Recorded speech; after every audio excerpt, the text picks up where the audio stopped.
We're just gonna wait just a little bit longer. I think some people are still coming into the waiting room.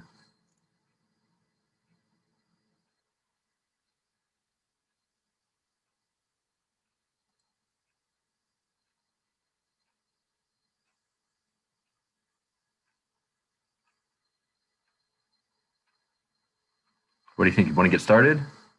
Give a thumbs up. Okay, I'm assuming everybody can see my screen. So I just want to welcome everybody and thank you for joining us for another virtual program brought to you by the Mattapoisett Museum. My name is Kyle Seco-Carey, and I'm the president of the board of directors of the museum. Tonight, our program is offered to you free of charge, but we do encourage donations to help offset the cost of this and future programs. After our event, you will receive an email survey, which includes a link to our donation, and there should be a link coming into our chat there as well. Your feedback is important to us, and we do welcome your feedback. So please, if you when you get that, if you just take a minute, really short, I promise it won't hurt. I have a couple announcements to make before we get started. I just want a little background of the museum. We are a 501c3 educational nonprofit, and we have a mission to be a vibrant place of learning and community activities, and we're open to all people. We're a small and ambitious museum focused on history, art, and culture. So if anyone's interested in getting involved with the museum, we have a couple of openings on our board of directors. We're seeking creative, enthusiastic, and devoted individuals to help grow the museum. We are hands-on board and really involved. So there is a commitment there, but if you are interested, please drop us a line for more information at director@mattapoisettmuseum.org. And I have one more announcement before we get started. On Thursday, January 14th,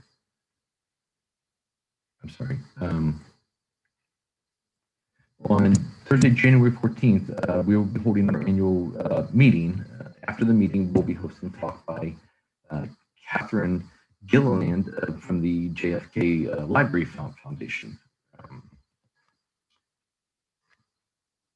I'm sorry, I'm not sure if you're seeing my whole screen, or I'm just distracted there. She will be speaking on the People's House, Jacqueline Kennedy's White House restoration project, and will detail how Mrs. Kennedy began a project to restore the staterooms of the White House and lobbied Congress to pass a law which granted the White House Museum status. This behind-the-scenes look at the first phase project will be through archival documents and photographs from the JFK Presidential Library collections. Again, this will be after the museum's annual meeting on January 14, 2021, which is a members-only event. But if you're not a member, no worry. You can join online today at mattapoisettmuseum.org/membership. So let's just get started. Just a reminder that Zoom etiquette rules apply tonight. Please mute yourself for the entirety of the event. If you have any questions or comments, please put them into the chat and we'll read them during the Q&A portion of the event. So let's get started with Jennifer McIntyre and Carol Clifford and watch this seamless transition as we do that. All right, so I'm going to try to share my screen. Yeah, it's going to be seamless, Jen. So. All right. There we go. And I'll stop my share. Okay.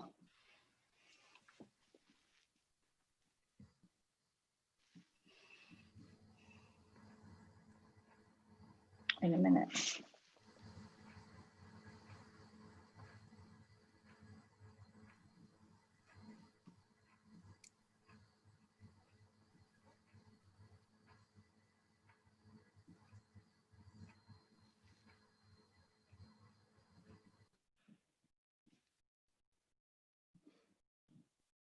Okay, so now hopefully everybody can see my screen on the computer, on their computers. Oddly, I don't see any of you, but anyway, that's fine. anyway, so I'm Jen McIntyre, and I was president of the Mattapoisett Museum for a while. I was secretary for a long time before that, and Carol and I got to know each other on the board. Together, we gave a walking tour of Mattapoisett, and then we were asked to give a talk to the Women's Club. And we've been talking just in our spare time as we hang around the museum in the office, chatting about all the different women of Mattapoisett that deserved more attention, and that's how we landed on this topic. And so Carol and I are thrilled to share our enthusiasm for history, Mattapoisett, and women's rights with this in this new weird form of Zoom. And you know, I don't know. I'll just introduce Carol. Is that what I should do? Carol was a school teacher for 40 years. And grew up in Mattapoisett and retired here. And I am not a native. I married a Mattapoisett native, and I am an art historian. So I teach Far Eastern art at the moment, and other art sometimes. But anyway, so we got going on this topic, and obviously this year is an excellent year to celebrate women, and especially Mattapoisett women. And there are a lot of women, of course, that are worthy of this kind of recognition historically and today. But we chose 4, and so it's selected. We chose 4 to focus on. Many traditional recordings of history have minimized or ignored the contributions of women.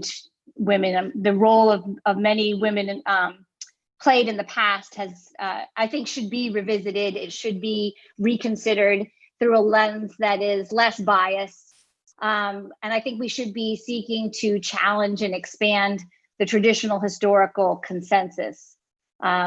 Historically, our society has taken, I would say, a cautionary, maybe even hostile view towards strong women. And if a woman didn't conform to gender stereotypes like roles of wife, mother, daughter, mistress, they were often disparaged as arrogant, manly, shrill, hysterical.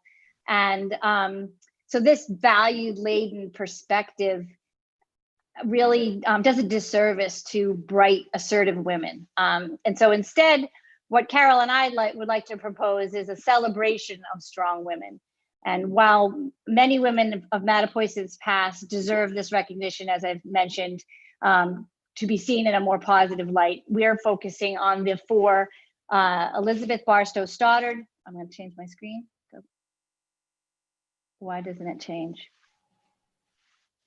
Sorry. Oh, geez.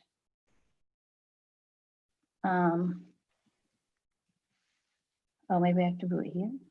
Okay, sorry about that. I didn't know I had to push an arrow I've never pushed before, but luckily I figured it out.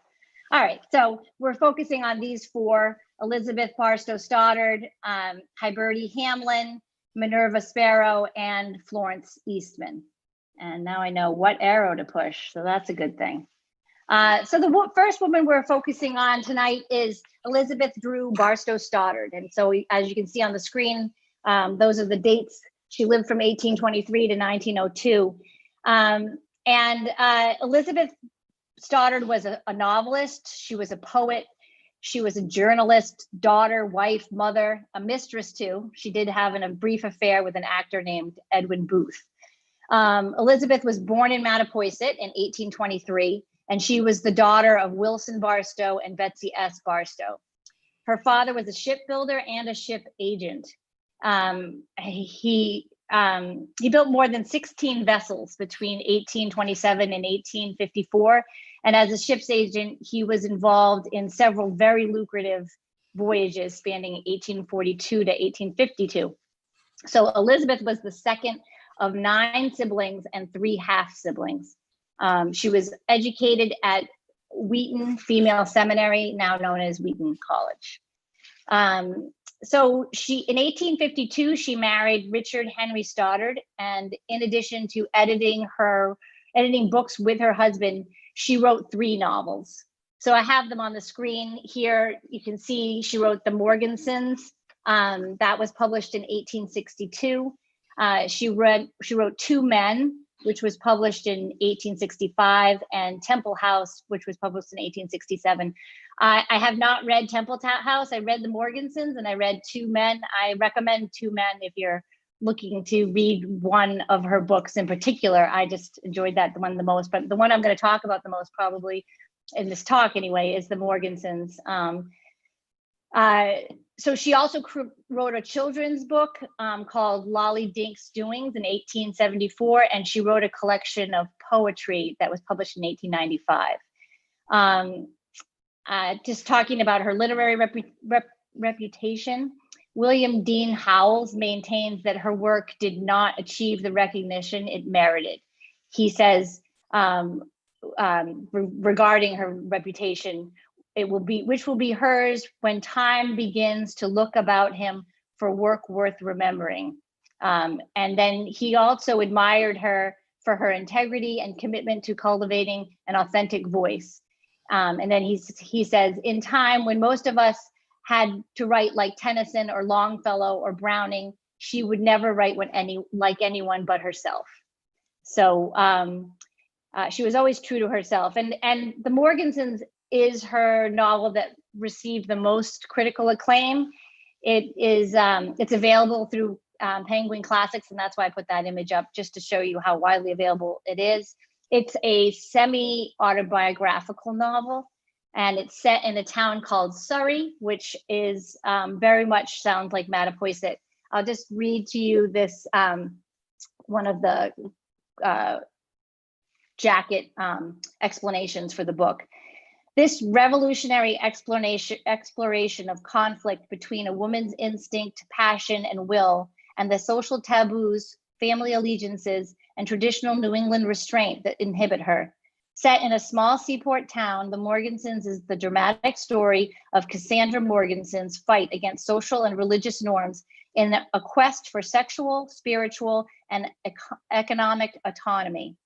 An indomitable heroine, Cassandra not only achieves an equal and a complete love with her husband and ownership of her family's property, but also masters the skills and accomplishments expected of women. Counterpoint with the stultified lives of her aunt, mother, and sister, Cassandra's success is a striking and radical affirmation of women's power to shape their own destinies, embodying the convergence of the melodrama and sexual undercurrents of Gothic romance and Victorian social realism. The Morgansons marks an important transition in the development of the novel and evoked comparisons during Stoddard's lifetime with such masters as Balzac, Tolstoy, Eliot, the Brontes, and Hawthorne. So, so it has been called one of the great American novels, or the first great American novel written by a female author. It really does reflect the difficulties of strong-willed women in New England in the mid-19th century. And many modern readers today are surprised once they read it that it's not more widely read, and also surprised about its feminist message.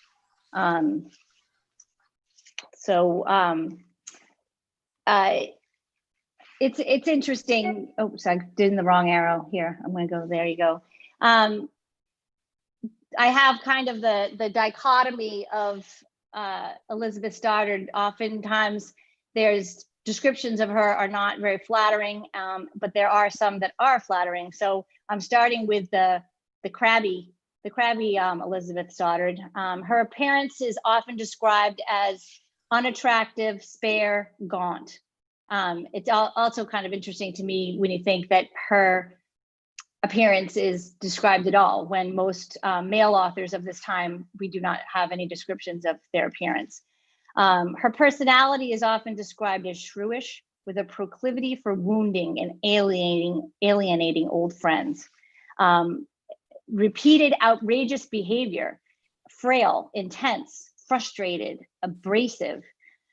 And then this is one person writes of her, when he met her, he wrote that she was a woman of angular slimness, perhaps 43 or 44 years old, She wore a dull brown dress with an arabesque of white in a minute pattern woven through the warp. The expression of face and figure was withered like a brown leaf on the tree before the snow comes. No aura of charm whatever. So there are other views of Elizabeth, the gentler view of Elizabeth. She's also described as having a deeply perceptive, ironic view of human nature and a powerful, compelling personality, full of vitality, genius, brilliant, and also very imaginative. So, as I said at the beginning of the talk, sometimes people are intimidated by a strong woman, and maybe that's part of the negativity, but it does sound like she was quite forceful. There's this, scholars have published her letters. We have this book at the museum. So she clearly was not a demure Victorian woman. She was direct, she was opinionated, frequently judgmental, and unafraid to enter into heated debate or any kind of argument. So I would say even today, she would be considered a feminist. She found housekeeping antithetical to the creative life. After signing her contract for the Morgansons in 1861, she wrote to her husband insisting he hire someone to cook and clean for the family. Have a woman here to help me. I'm never doing any more housework if I can help it. I am an author. So Stoddard really stood aloof from organized women's rights movements. I'll talk more about that later.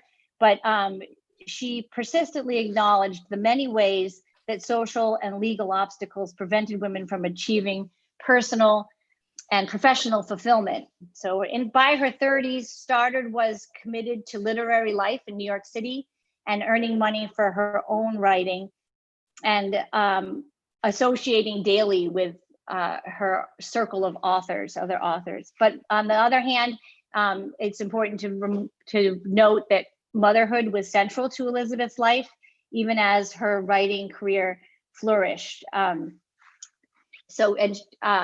she did lose a child, so she had quite a bit of sadness in her life as well. So just to sum up, I would say Elizabeth Barstow Stoddard is definitely complex, unconventional, ambitious woman who may have fared better if born at a later date. Now, oopsie, I'm going to shift over for Carol and Hiberti. Hi. Yes, I'm doing Hiberti Lansing Pine Hamlin, which is quite a name when you think about it, and that's quite a picture of her. She was born in 1873, and she lived a nice long life, and she died in 1964. She came from a very rich Dutch family who had been in this, she would be 8th generation Dutch American. One of her relatives was in the Continental Congress. She was a writer of everything. So one of the reasons why we know so much about her is that she just wrote everything, journals, chronicles, diaries, everything about her life. So she's very interesting, and she had a kind of a wicked sense of humor. So she would write about that. She wrote about being in Washington. She called it the difficulties of being a Democrat in Washington. She wrote about the hurricane that we'll talk about here in Mattapoisett, and she decided her house was like the Ark on Mount Ararat. She wrote about political parties. She wrote what people wore. You knew every single detail of all her parties at her house. And so she did a famous one, Chronicles of Mattapoisett, which is where we get a lot of information and little teeny details of life here in Mattapoisett at the turn of the century. She wrote this, so her writing starts with this slide of showing the book that's still available on Amazon, An Albany Girlhood. And so she writes, and there's her signature on the book, she writes all about being a young girl in a very high status family, you would say. They knew everybody. She hung out as a young child with FDR and was friends with him for life. Her father was, as it says here, a state senator and a U.S. representative. When she was young, she decided to have a tea party, and she invited Grover Cleveland. He was governor of New York at the time, and he came. So you know she was important. She lived in probably, they say, the best house in Albany, New York, the finest one, I should use that word. So high social standing, wealth, power, and all of that. So for the next slide, we find her here in Mattapoisett. So you think, how did she get here? That is Bertie, that's her nickname, and her husband, and they're standing out in front of their home on Ned's Point. And if you look in the back, you can kind of see the lighthouse there. So they came here after they were married. Now, how she got here is that his family hung out in Marion, and they'd come in the summer and be in Marion. So he's down visiting his family. She's in Boston because he was a Harvard graduate and had a law practice in Boston. He was very interested in being governor of Massachusetts. Never made it, but that was his goal. And she gets a phone call from him. Now, and the ladies in the audience would appreciate this. He said, "Hey, Bertie, I just bought a house in Mattapoisett." And she's like, "What? Where's that? I've never heard of it. I'm sure it's going to be hot. There's going to be a lot of mosquitoes. What do you mean? And it's 40 acres. And we have a farm," he said, "and we have other buildings." He said, "But you're going to love the view." And if you know where Bertie's home and Charles's home was, it's right there by Ned's Point, right at the end of the road. And before, there were a lot of homes on Ned's Point Road, so it's very rural. So she comes to Mattapoisett, and he says, "You got to see it." So they come down, they have no way of getting in. Somebody's forgot the key. So they climb through a window. It's a wreck inside because they were renting it. It's the old, people in Mattapoisett would know the old Shattuck home. That's an old name in Mattapoisett. But they had rented it, so the renters left food on the table. Things are rotting. The kitchen stove was hanging off the wall. Not a very impressive first look for poor Bertie, but they both decided to really get at it. And of course, it is a beautiful view where the home is. Next slide, please. Oh, I didn't say enough about Charles. By the way, her husband worked in the government, and mostly for Wilson, President Wilson, but he was the first chairman of the Federal Reserve, and he was Assistant Secretary of the Treasury at one point.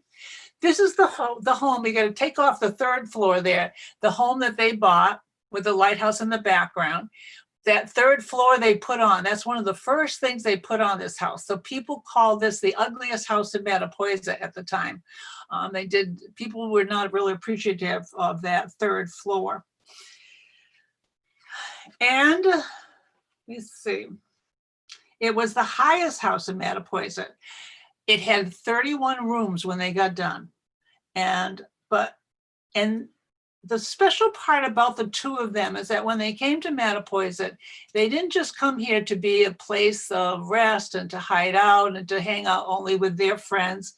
They considered it their home, and they did a lot of civic engagement, and they were involved in many things here in Mattapoisett because they thought of it at home. This is where they voted. This is where they spent a lot of time. Next slide. All right.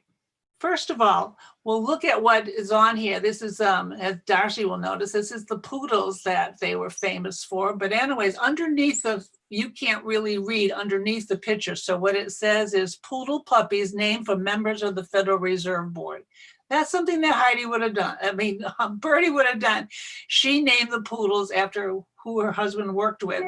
But one of those poodles, we just found out tonight, went to Darcy, who's part of our board, was given because he had a broken leg or he wasn't quite formed correctly, went to would have been Alden Kinney, one of our policemen, for their daughter.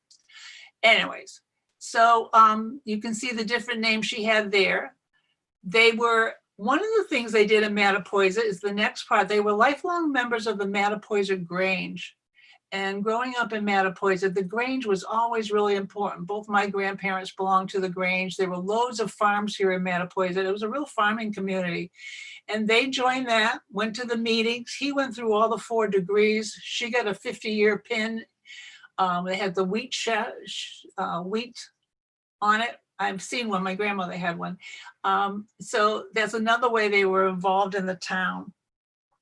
Heidi, why do I keep saying that?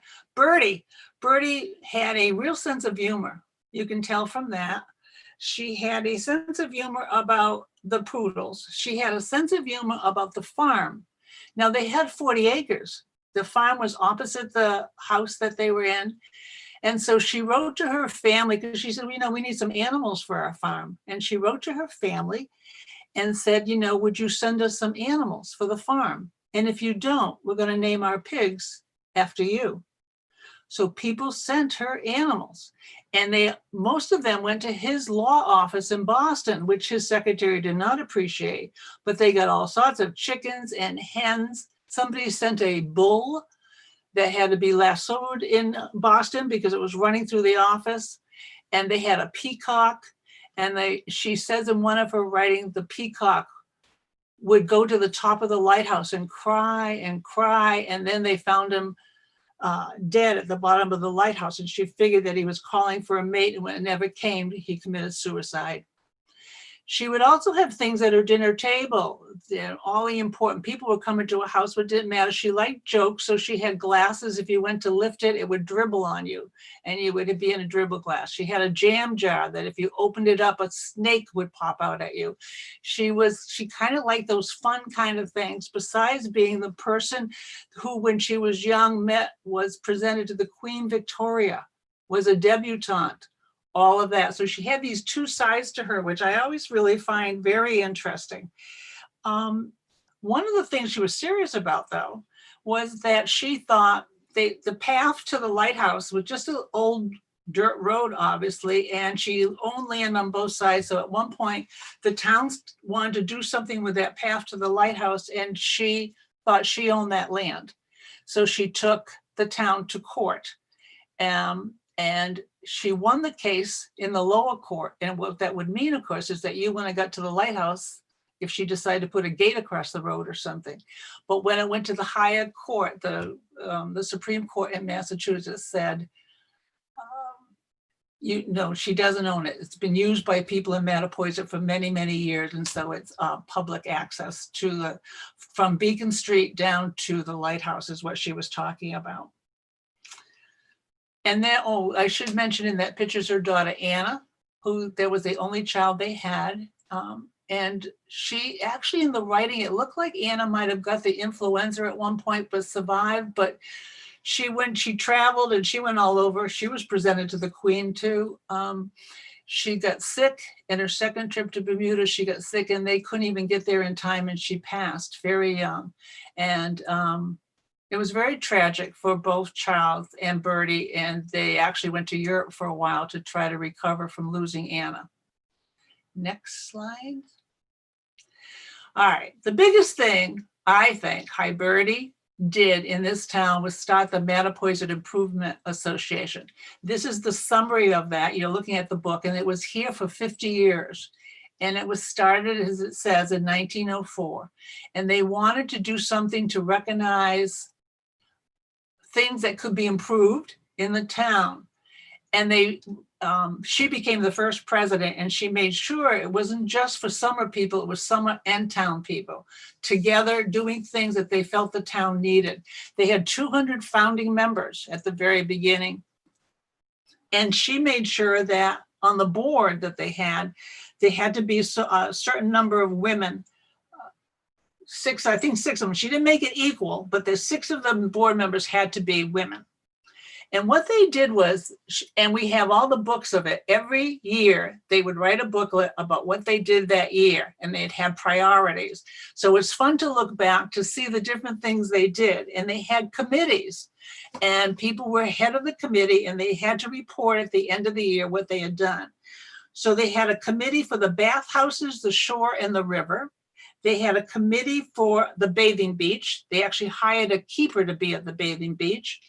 They had a committee for rubbish. That's the first thing they decided they needed to do. The town, everybody got rid of their rubbish in their own way.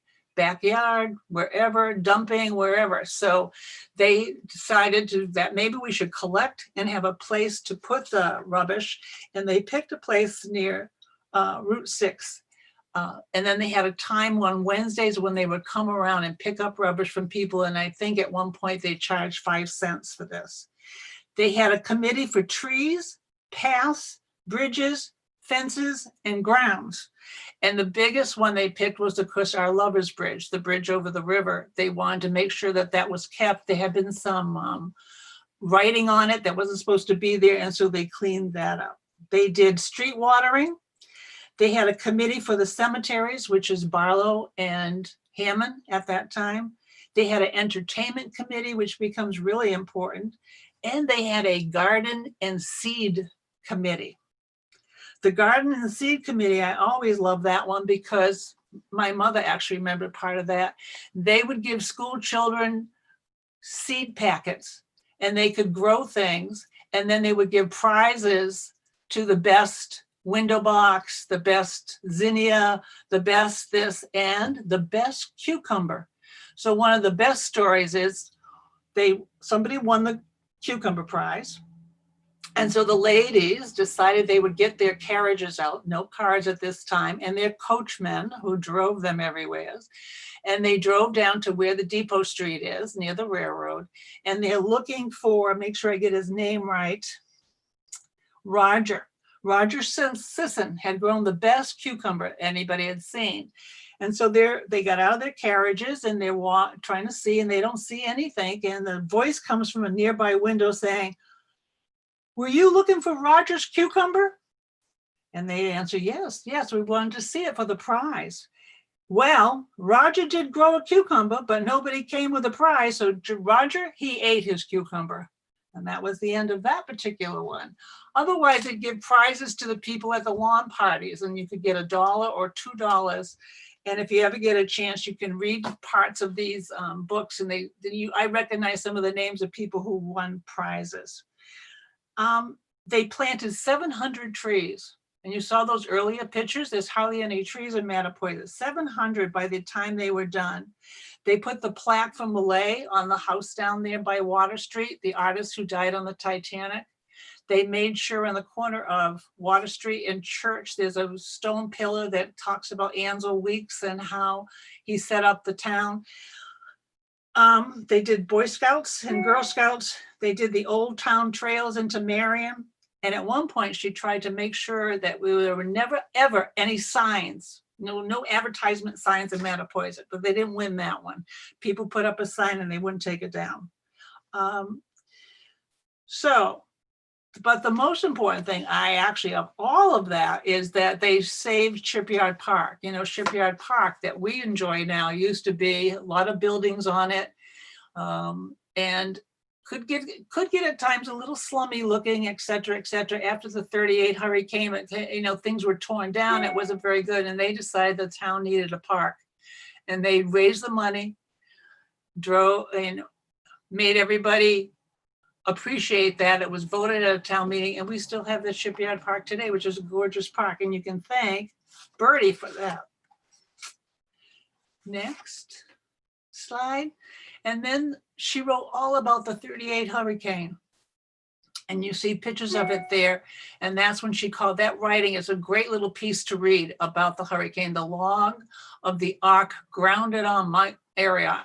What I loved is she talked about in 38, of course, people didn't know it was coming. There was no advance notice that there's a hurricane coming to Mattapoisett. So they don't know. And it really was a horrific hurricane. But she's taking a nap at the time, and she got up and she thought, wow, it's kind of windy around here. And so she decided that it is a good time to dress. So she got dressed, but then it just got worse and worse. She describes it like a mountain range, an angry mountain range coming toward her place. All the waters from Mattapoisett Harbor and Pico Beach, all the waters were there. The waters were halfway up the lighthouse. If you ever get down to Point Connet and Cove Street, there's a telephone pole that shows where the hurricane came in. It's higher than the roofs of the houses. I know people down at Point Connet that had to go through the trees to get away and try to get up the street a bit. So it was, and she talks about walking downtown afterwards and seeing how there was, out of the houses on Crescent Beach, there were 160, there were only 4 left. There were boats everywhere. Pico Beach was completely gone, all the homes there. What I love too is there was a Mr. Winslow and Mr. Howland drove their boat from the mooring up into a tree, roped it into the tree, and rode out the hurricane there because they didn't want any looters to take their boat. So at the end of that, she said, at the end of this story that you can read, she said, I believe in miracles. So she talked to the priest at St. Anthony's, and she talked to Reverend Cottle at the Congregational Church. And she said, you know, say a prayer for all of us. It's a miracle we're all here. And then she said, I always wondered what I would do if I was in something dangerous or tragedy. And she said, now I know, nothing. I would do nothing. Next slide. This is actually Hiberti in Albany at the end of her life, but here in Mattapoisett, she gave teas for everyone. She was a member of the Democratic Women of New Bedford, and so she was very politically involved. She had parties for everyone. She actually had a party at one time that young John Kennedy came to just before he was going to run for Congress. She was always glad she lived long enough to see him be president.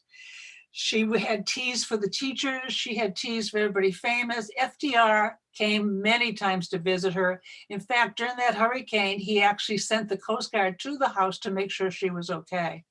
And people always talk in Mattapoisett about how his presidential yacht was anchored off the coast of Mattapoisett. He at that point did not come into Hiberti's house, but he sent one of his sons who visited, and she also had him for tea right after he had polio, because he went to Marion to be treated by Dr. McDonald there. And she writes about the dinner party afterwards and how he said, look how I get to the living room, got down on his knees and walked on his knees, which McDonald had taught him to do. Kind of interesting, picturing Franklin Roosevelt doing that.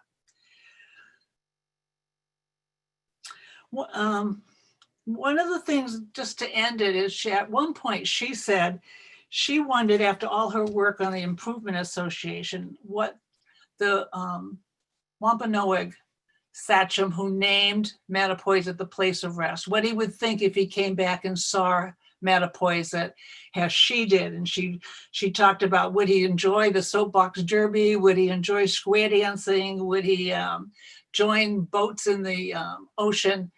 And I always think now, through town, when I think of Bertie, is like, what would she think about what the town looks like now? It certainly has a lot of trees, many more, and thanks to her for all the trees they planted. Her precious park would still be the same.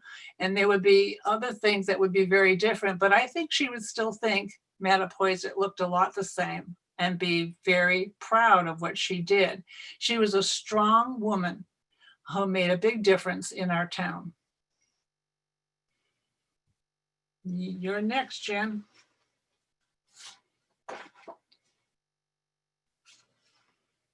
Jen, you gotta unmute yourself. Jen, unmute. Okay, there you go. So shifting to Minerva Sparrow. Minerva Sparrow was born in Mattapoisett in 1882. Her parents were William Edward Sparrow Jr. He was an MIT educated bookkeeper, and her mother was Mary S. Atsat Sparrow. She had 2 siblings, Charles Atsat Sparrow and Seton Lee Sparrow. Her grandfathers were Dr. William Edward Sparrow, who lived in my house, and John T. Atsat, who owned the stores down on Water Street. So this is an image of her on Lover's Bridge. And oops, I'm doing the wrong arrow again. Here we go. She grew up in this house next to the museum at Church Street. She graduated from New Bedford High in 1900. She earned her bachelor's degree from Mount Holyoke College in Massachusetts. She pursued a graduate work at Radcliffe, at Harvard, and at Middlebury College, and she earned her master's in English literature in 1927.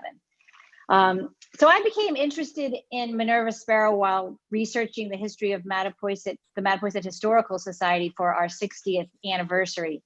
And while delving into these old records, it became clear to me that Minerva was much more instrumental in the founding of as well as the running of a Mattapoisett Historical Society than I had previously understood. Minerva was certainly a can-do woman, and she saw potential and made connections. Once Francis Rowland came into possession of Lemieux, LeBaron, Dexter's extensive Mattapoisett document collection, the first person he consulted about starting a historical society for our town was Minerva Sparrow. Lem Dexter, Francis Rowland, and Minerva were all very involved in the care and maintenance of the Cushing Cemetery, so they worked together there. She was also the person who encouraged Mrs. Dexter to endow the society after Lem Dexter had died. So essentially, she was pointing out to Mrs. Dexter that they had no offspring to whom to leave the wealth, and why not donate it to the Historical Society? So that's how we got our first big donation. When it came to finding a place for the museum in town, it was Minerva who set the plan in place for us to take over the old Baptist church. That is our home now, and it has been. So what happened was, just at the time that there was an attorney that was representing Fonts, who was the previous pastor of the church, he contacted Minerva. He was from Boston, and she was the only person he knew in town. And he asked her if she would become a trustee of an endowment that was established by Fonts for the church building. And then he also asked her to recruit all the other trustees and to create a board for the church building. At this time, the church was not really in use. The congregation just was dwindling. There'd been 5 to 7 congregants, and then it had dwindled down to 1. So Minerva assembled a group of trustees, and the attorney had them officially appointed by the court. And then the attorney agreed to the use of the church by the Historical Society. And Minerva continued to volunteer for the Historical Society until her death in 1968. So in discussion with Carol about choosing women for this talk, I mentioned Minerva Sparrow, and as a person that I'd like to learn more about and maybe deserved our attention. Carol then did some research and found that Minerva was even more accomplished and interesting than we had anticipated. Minerva was very intelligent and highly educated. All she accomplished for the Historical Society, she did in her retirement. So she did that when she was in her 70s and 80s. Prior to this time, she had a distinguished career as a teacher, and she has a record of working with underserved populations. So her, I'm gonna switch my slide. Oh, I meant to show you that. That's the museum. There's her house next to it. So here's a little bit more about her bio prior to her retirement.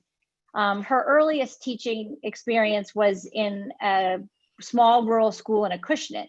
She taught there from 1905 to 1907. It was a one-room schoolhouse, and she taught all 8 grades. Then she taught in Jacksonville, Florida from 1907 to 1909. And I really haven't been able to find out that much about that stint of work. But from there, she taught at Rust College. This is in Holly Springs, Mississippi, from 1909 to 1911, and then again from 1918 to 1920. So Rust College was established in 1866 by the Freedmen's Aid Society of the Methodist Episcopal Church. And so its founders were missionaries from the north who opened a school in Asbury Methodist Episcopal Church, accepting adults of all ages, as well as children, for instruction in elementary subjects.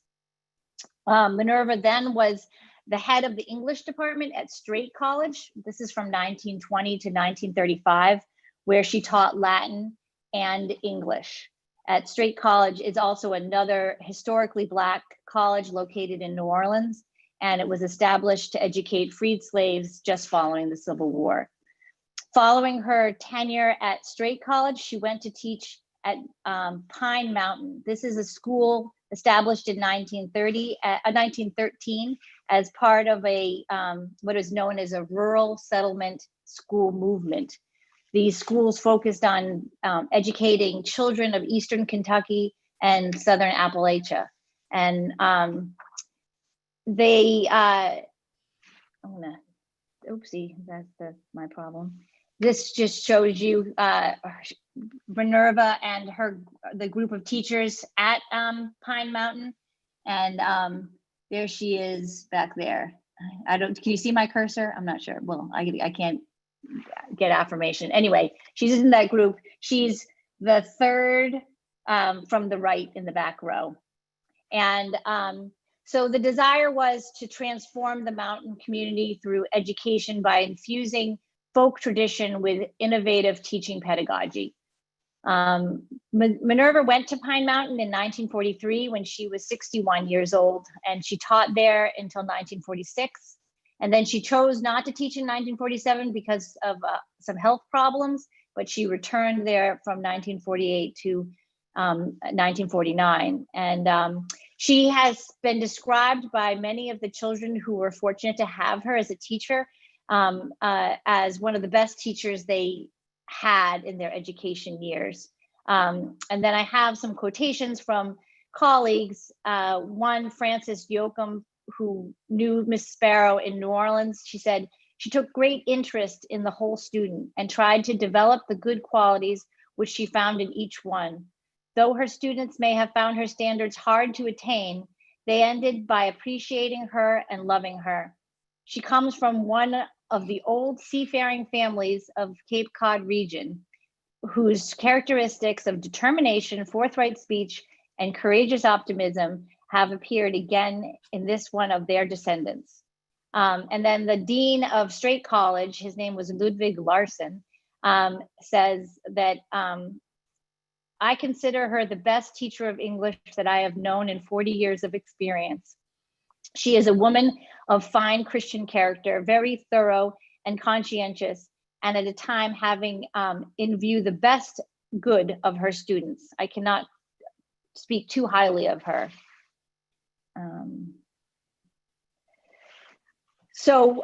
This is Minerva's, it's interesting, on her gravestone, it just says Minnie. That's what everyone called her, Minnie. But Minerva Sparrow was not only an accomplished and energetic, she was generous and sympathetic and truly an inspiration. And certainly our museum would not be where it is without her. On to Carol. Right, my turn for Florence Eastman, which some of you probably already know about, especially seeing we have the American Legion Post name for her. But on this slide, you see her young, and she's going to remain young because she dies very young. Born October 4th, 1894 in Somerville. And she's the only daughter of Russell and Ida Eastman. Now, she ended up being in Mattapoisett when she was a little bit older. Her father was our lighthouse keeper, our last lighthouse keeper.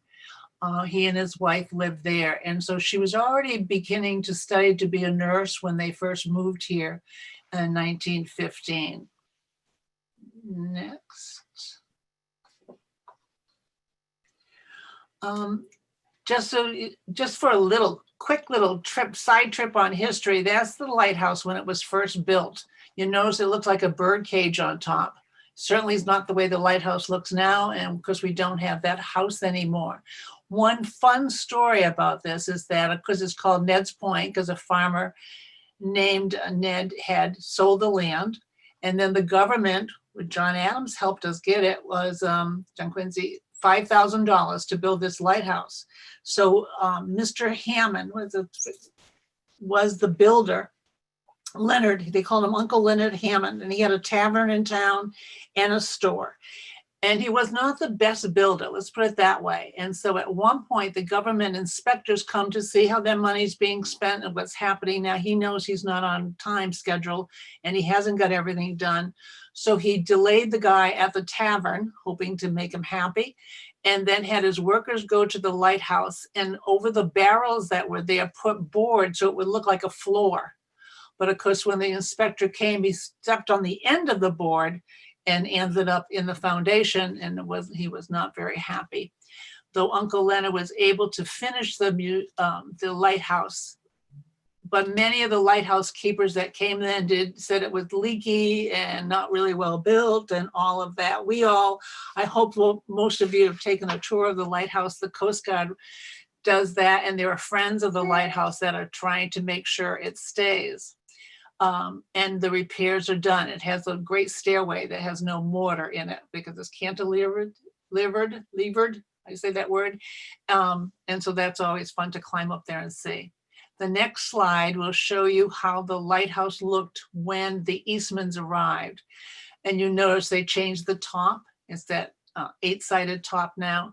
And the house, the brick house was gone, and they built a wooden house there. The other buildings, and the one that's still there, were the oil houses, where way back they had whale oil and they would have to haul it up to the light. When the Eastmans came, it was automated, so they didn't have to do that kind of work. So this whole time, Florence is also studying to be a nurse. But one little quickie, next slide, is how we lost the lighthouse house. Because when they automated it, and at one point we didn't need a lighthouse keeper anymore. And so it's the end of his career, kind of. So they were going to take the lighthouse across the bay over to Mattapoisett, Wings Neck, because there was a lighthouse keeper there that needed a house. The house he was in was leaky and not very good. So they thought they'd give him this house. But Russell Eastman stayed on board the house as it went across the bay, supposedly eating his breakfast at the same time. And when he got to Mattapoisett, he stayed in the house. And so he became like a dual lighthouse keeper there, because he did not give up. And eventually he did move on. And if you're in Mattapoisett at some point, that is now a private residence, I'm sure added on to, etc. Next, please, Florence. Now we have this Red Cross thing because this is what she really wanted. She graduated from Morton Hospital, Taunton in 1916. She becomes a nurse. She does some postgraduate work at Massachusetts General Hospital.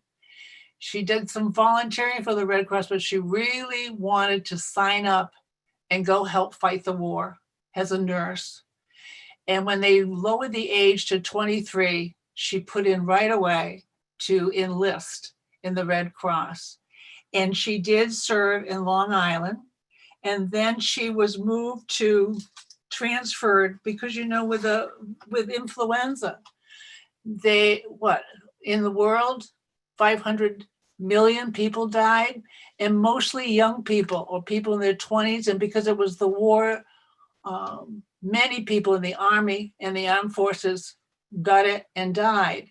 So she was put in charge of a hospital on Long Island for, I think it's 200 orderlies and 20 nurses taking care of men dying of what they called in those days the Spanish flu.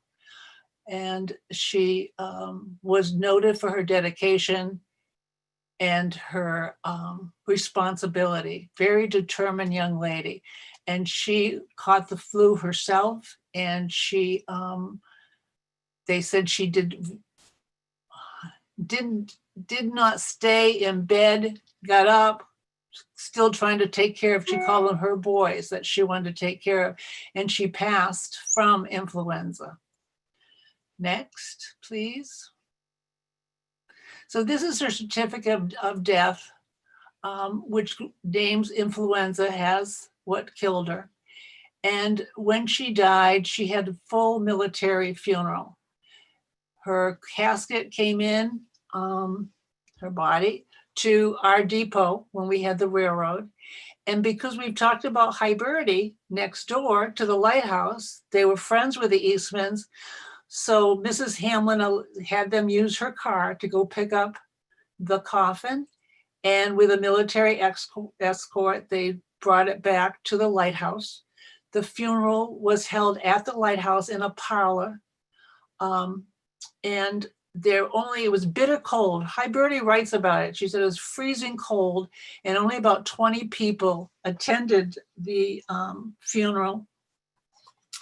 And at the end, they took her to Pine Island Cemetery, and Bertie writes that she stayed in the lighthouse because it was a rule, government rule, you could never leave the lighthouse without somebody there. So she said, I became part of the family and stayed there and tried to clean it up for the parents. And when the parents came back, she said, I slipped out the back door to give them some privacy. But one of the quotes she said about that whole thing is she said, I was left there alone while the sad little party passed down the rough little road to the Ned Point Road as they're going to the Pine Island. And I just can kind of picture that, such a young girl dying so young at the war. And these parents, this is their only child that they had. So next, we decided like I'm there. The American Legion decided to name the post after her. The Angel of the Wards, they called her. And the reason is she was one of the only volunteer to World War I that came back who died. Other people didn't. So they named the post after her. This is the first building they had. This is when it was a school, and up near where the Quaker church is. The school was no longer used, so somebody bought that and somebody paid for it to be moved to Depot Street where it is now, which is where the American Legion is. And then they honored her by planting a maple tree in 1920 at the Veterans Park right beside our library. And an interesting little mini fact is that the oldest citizen in town at that time was Mr. Parrington, and he was a veteran of the Civil War, and he shoveled the first dirt. The maple tree, according to the newspaper, it became unapproachable, which I don't know what that means. So they replaced it with a cherry tree, and they still put a wreath every Memorial Day. The American Legion puts a wreath there in honor of Florence Eastman. Next. And when you think about her in her very short life, all she accomplished really in such a short time, and what a determined young woman she was, we think about her courage and her determination and the strength she had in that early part of the century to go and be a nurse and to volunteer to fight in the war. Doing a nursing duty. So that's one reason that we picked her to be one of the women that we wanted to feature for Mattapoisett.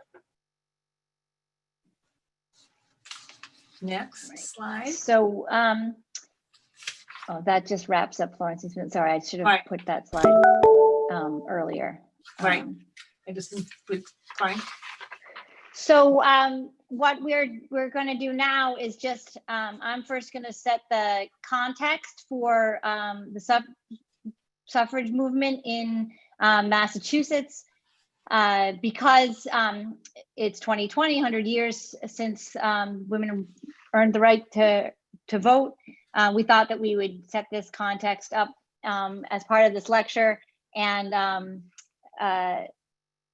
so I'll start it, and then Carol is going to focus us more on what happened in Mattapoisett in particular.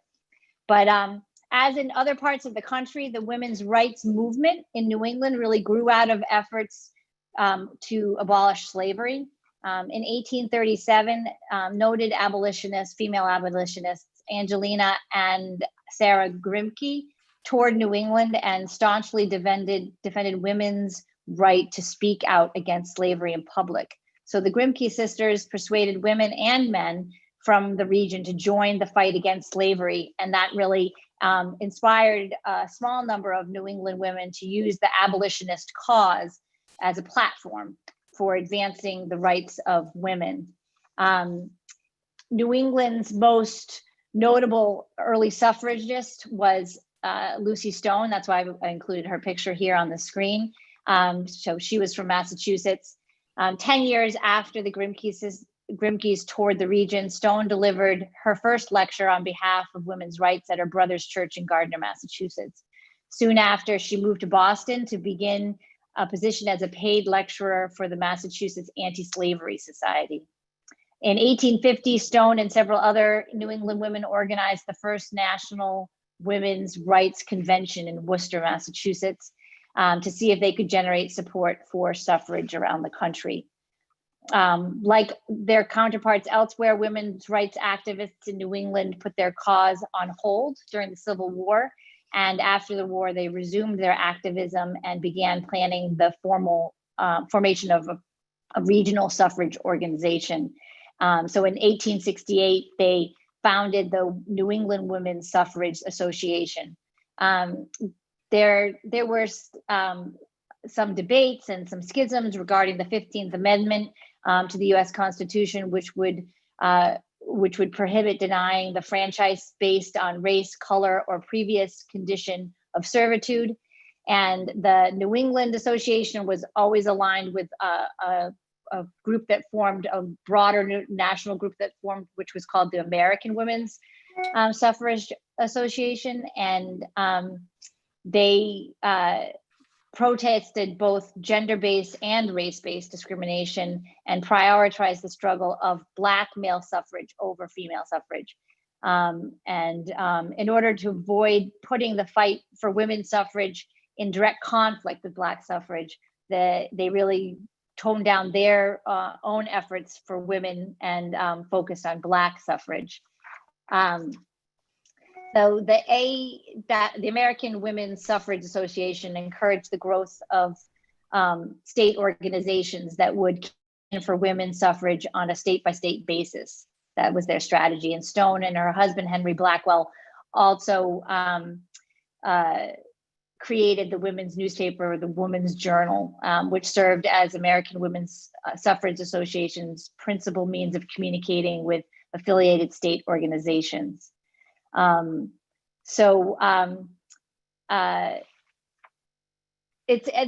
were a lot of different controversies, obviously, surrounding suffrage and the antis, but eventually the two national groups came back together, and sadly, they really abandoned their commitment to racial equality and focused solely on women's suffrage.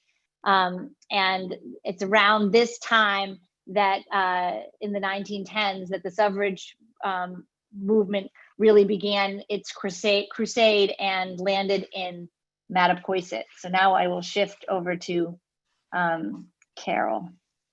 The hotbed of women's suffrage, Mattapoisett and Wareham. And seriously, in Mattapoisett and in Wareham, they set up opposite camps. So if you look at the second quote here, it was in the summer, and they called it the Boston women would come down here and would talk to these Cape Cod ladies to get them to sign cards and to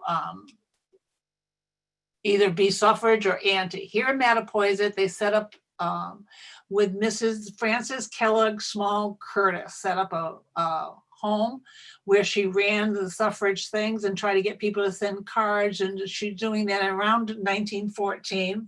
And in Wareham, the anti-suffrage set up a home and had dueling meetings all over the Cape, trying to get people to join one way or the other.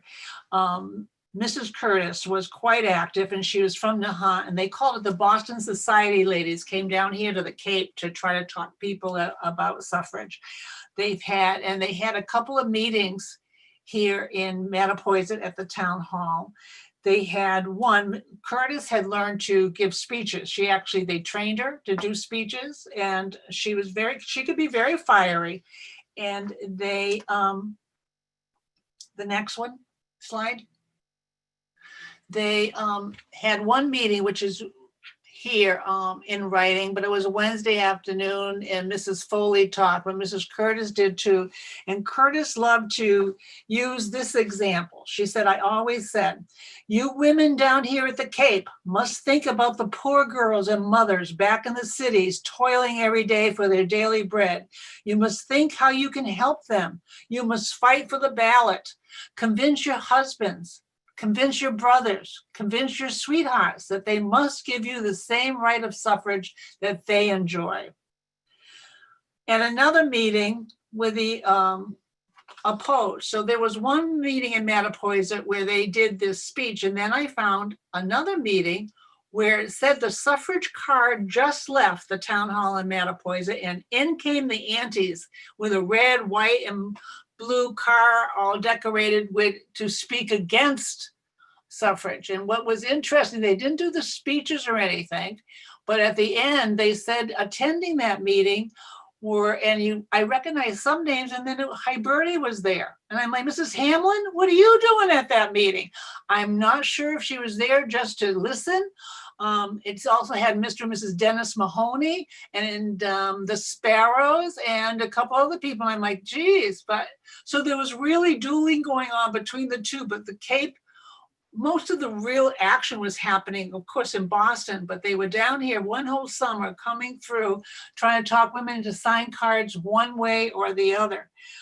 At one point, they said that the fiery speech of the suffrage people from Mattapoisett, who had set up that place, would bother, the young people would get too excited. They would get effervesced, which I thought was a strange term, but they would get all bubbly, I guess, and want to go out and fight for, and that women were too, the women who spoke sometimes were too much. They were more like the English suffragettes who have backbone, but we here in America were more like suffragettes that had wishbone, or whatever. So that's the little bit that we have on what happened here. But as it says on this slide, we have a document listing all the women who voted in 2020 here in Mattapoisett. 1920. I do that all the time. 1920, who voted here in Mattapoisett. So we decided to look at our women, right? And there's the website. You go on that website, you can see the list and find the names all spelled out for you, so you know if any of your relatives are on it. For me, both my grandparents, both my grandmothers and my great-grandmother and my three great aunts are all on it. So I'm very proud. Yeah, So, and then we thought we'd just circle back to the four Right. women that we selected for our talk tonight, and tell you what we know about their stance and what we don't know, really. Elizabeth Barstow Stoddard, she harbored a sustained antipathy toward virtually all collective action. That's what I read.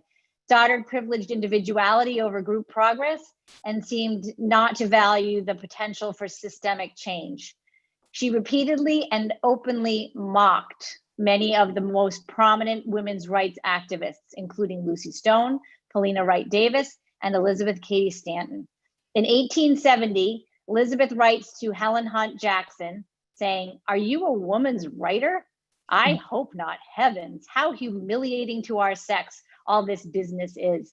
I can do all that is necessary in this world, provided I have original power enough. And if I have not, of what use is it to attempt to bolster up imbecility?" She claimed women's activists were simply suffering from loveless marriages and passionless lives rather than burning political motivation. Yet I still assert she is a feminist. On to Hamlin. Bertie, I was so positive, and I still kind of am, because of her so aligned with a political party. When she did the Improvement Association and she was president of that and made sure there were women had to be on the board and had a certain number. Now, she didn't make them equal amounts as the men, but she had them there. She I tried to think about why she would be at an anti one, and part of it may be because her husband at the time was working in Wilson's government. He wasn't, at first, Woodrow Wilson, when he was running for president, was adamant against women's suffrage, and then turned around because his daughter turned him around, really, and became a real proponent of it. So I'm thinking maybe at that time she was because of Wilson and early on, but she signed the 2020 voting list. And so I think my guess would be Hiberti would be a supporter of women's suffrage. And she was just at that meeting to see what was going on so she could write about it. I've been trying to find her writing about it, but I haven't yet. And that similarly, Sparrow, Minerva Sparrow is not on our list, the 18 October 1920 list, but her mother's name is listed there, registered to vote. Minerva was likely in Mississippi or Louisiana at the time, and so we don't officially know her stance, but we suspect that she was in favor of women's suffrage.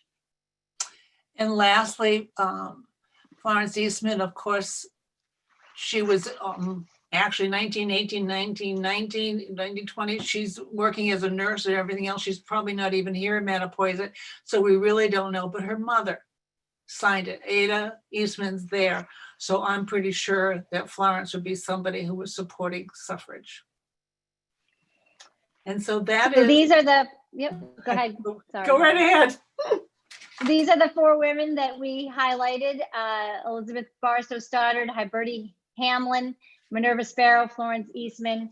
We're sure that there are many other Mattapoisett women that deserve the attention and celebration that these 4 women received here. Carol and I had really enjoyed spending time with all 4 of these women. We'll continue to sift and dig and learn more about them.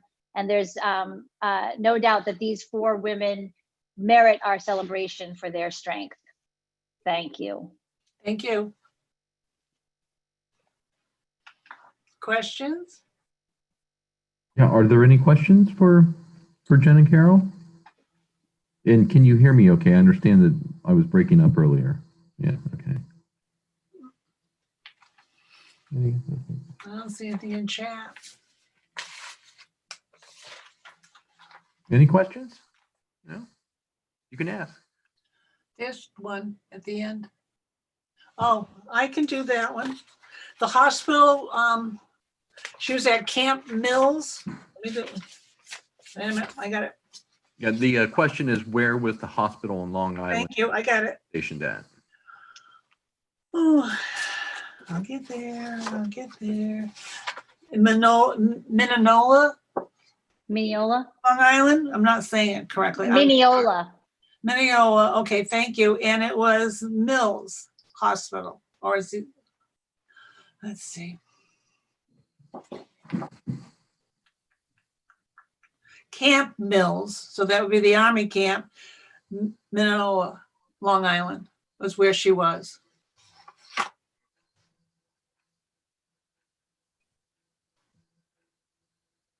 Oh, they need to be unmuted if they want to ask questions. That's one of the things they're saying. Yeah, you could unmute Okay, them. yeah, we were actually just going to have people put them in there just so everybody wasn't speaking up at once. If you Right, if you want to type your question in the chat, you can.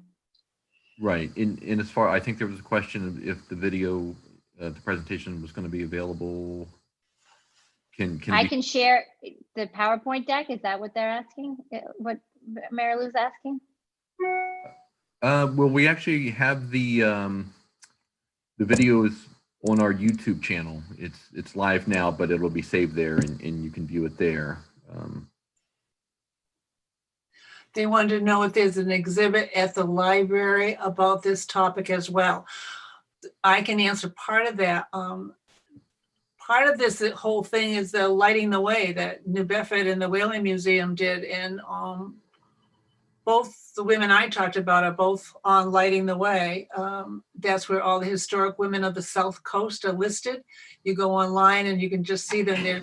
There's loads of people from Marion, Mattapoisett, Fairhaven, the South Coast. At first they started with just New Bedford women, but they've expanded that.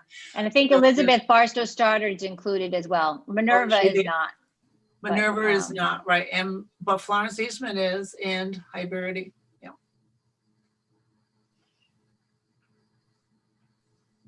Okay, Mary Lou, if you need the video you can access, actually, I can post a link to our YouTube channel. You're answering Mary Lou? Yeah, and then I don't know if you're also asking. Jennifer, you have one from Colin about trying to learn more about Elizabeth Barstow Stoddard. Mainly, I just used resources that we have in the museum and the publications that are there, her collected letters, and it wasn't hard to get there. Probably take a lot more digging to learn more about her, but it wasn't hard to learn what I presented, I guess is what I'm saying. We have resources in the museum, and then I found some things on the internet as well.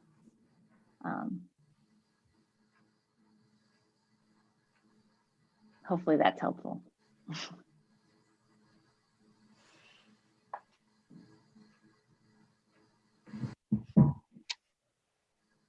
Do we have any other questions? Because I'm sure we have answers. True.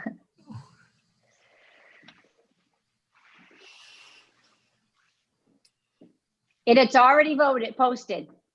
The link is in this chat, and there's a page. You can go to the website and you can find it. There's it has the actual document. Kyle did a high level image of it, and so we can see it pretty clearly. And then also all the names are typed in, so you can find the names that you're looking for out there, and they're alphabetically. So that's already posted on the website. Yes, and the link has just been posted there in the chat, so you can click on that and go right to the list.